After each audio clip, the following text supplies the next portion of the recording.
We have more for your ears only. I'm Catherine Herzog. I'm David Alpern with this quote from the news. We live in a populist moment where family dynasties can work against a candidate. He would not be a shoo-in. That was Peter Ubertaccio, a professor of political science at Stonehill College near Boston, on news that Joseph P. Kennedy III is considering a run for Congress, returning his family name to Capitol Hill. Now this. The United States is going to maintain our military superiority with armed forces that are agile, flexible, and ready for the full range of contingencies and threats. I'm not going to stand by while a minority in the Senate puts party ideology ahead of the people that we were elected to serve. Not with so much at stake, not at this make-or-break moment for middle-class Americans. Barack Obama last week unveiled a new way of warfare abroad and at home on Capitol Hill. In a rare presidential visit to the Pentagon, backed by his top brass and defense secretary, Leon Panetta, Obama outlined record cuts that would nevertheless permit continued modest growth in reprioritized military spending. In Ohio, he defended his decision to put the state's former Attorney General, Richard Cordray, in charge of the new Consumer Protection Agency as a recess appointment, despite the fact that Senate Republicans were holding pro forma sessions, though without the time or members to actually conduct business. To consider the president's new military approach and his latest confrontation with the Hill GOP, for your ears only, we're joined again by Princeton professor of history and public affairs Julian Zelizer. His books include Arsenal of Democracy, about U.S. national security policy, Jimmy Carter, a biography, and the Presidency of George W. Bush, a first historical assessment. Welcome back to the show. Thanks for having me. Let's start with the new Pentagon policy. So far, without many details on where and how big cuts will be made. Some see national security at risk, others a long overdue downsizing dictated both by the federal deficit and the new nature of threats we face. What's your view? Well, I think there's a lot of evidence cuts can be made. A lot of defense spending is based on feeding congressional districts with money rather than the smartest kind of defense planning. And we've had Republicans like Don Rumsfeld to Democrats, such as our current president, who have argued that cuts can safely be made and we can redirect our forces to leaner, faster kind of operations. And that's probably going to be inevitable, so there's never as good a time as the present.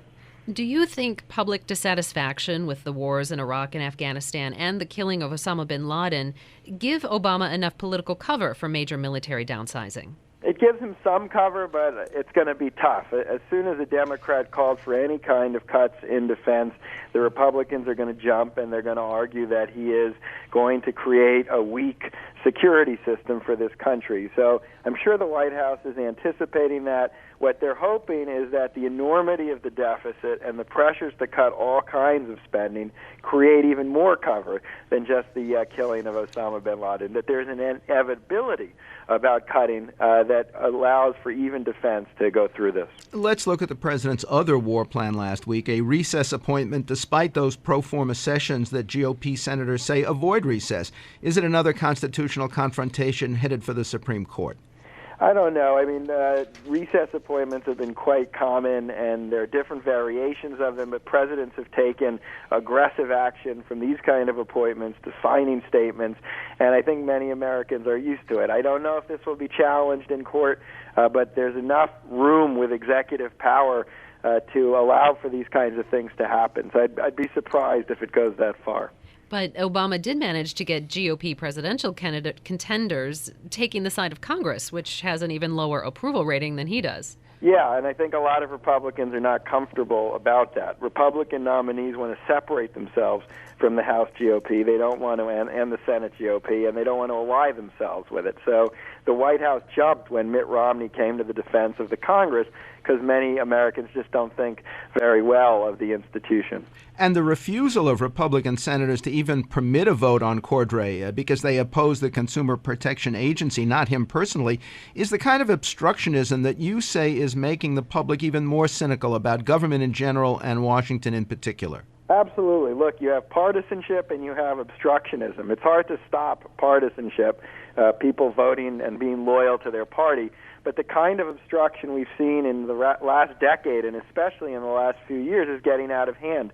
Congress has to do its business, and there have to be some checks on what legislators are willing to do to stop the business of government. And, you can reject an appointment, but to not even allow for anyone to vote on it just brings the government to a standstill. Well, besides simply limiting partisanship, are there some specific rules or practices you urge? Well, absolutely. Look, there's many decades in this country's history when the filibuster wasn't used on every kind of issue and as a routine matter. I don't know if you're going to have a rule limiting the filibuster, although you can certainly lower the number of people required to end a filibuster. That would be something the Senate has in its power and that they've done before. And there'd be kind of an informal agreement for the parties not to raise this threat every time that they can. And then that brings us to campaign finance, which is another area where reform is urgent. And if we are serious about dealing with the underlying problems about money and lobbyists in politics, campaign finance reform, limits on these independent groups, some kind of public finance system, all have to be on the table. Otherwise, we'll have the same system over and over. But even candidate Obama 4 years ago turned his back on public financing and the spending limits that go with it.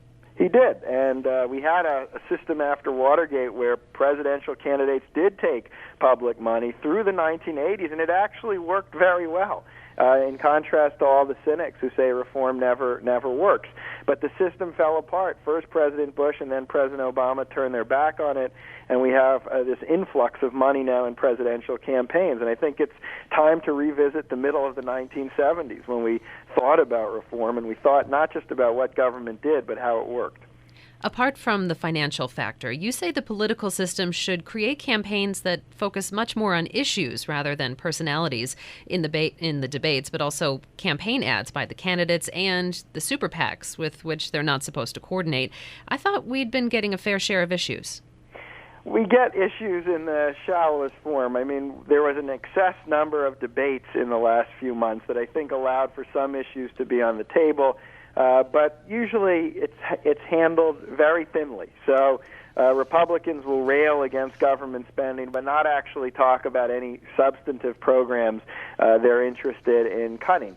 And Democrats will play the same kind of games. We have big issues on the table: how to revive an economy, how to reduce a deficit, how to retarget foreign policy to deal with issues like the uprisings in the Middle East. And other than a few sound bites, we haven't heard that much, and I doubt we're going to hear much more. We're probably going to hear more about, whether someone's a flip-flop or not, rather than what they would actually do to revive this country's economy. Could we in the media play a stronger role in keeping the campaign focused on issues? Absolutely. All the incentives go the wrong way. A lot of people don't want to hear about the issues discussed at length, and reporters and the media then try to focus on the kind of character issues that are interesting or fun to watch.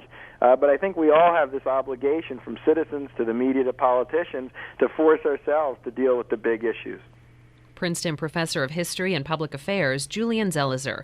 His books include Arsenal of Democracy, Jimmy Carter, and The Presidency of George W. Bush, a first historical assessment. Quote from the news: hospitals made few changes to policies or practices. That was U.S. Health and Human Services Inspector General Daniel R. Levinson on response by hospitals to the 1 in 7 accidents, errors, and other harmful events their staffers actually recognize and report. Next, top risks of 2012 for your ears only.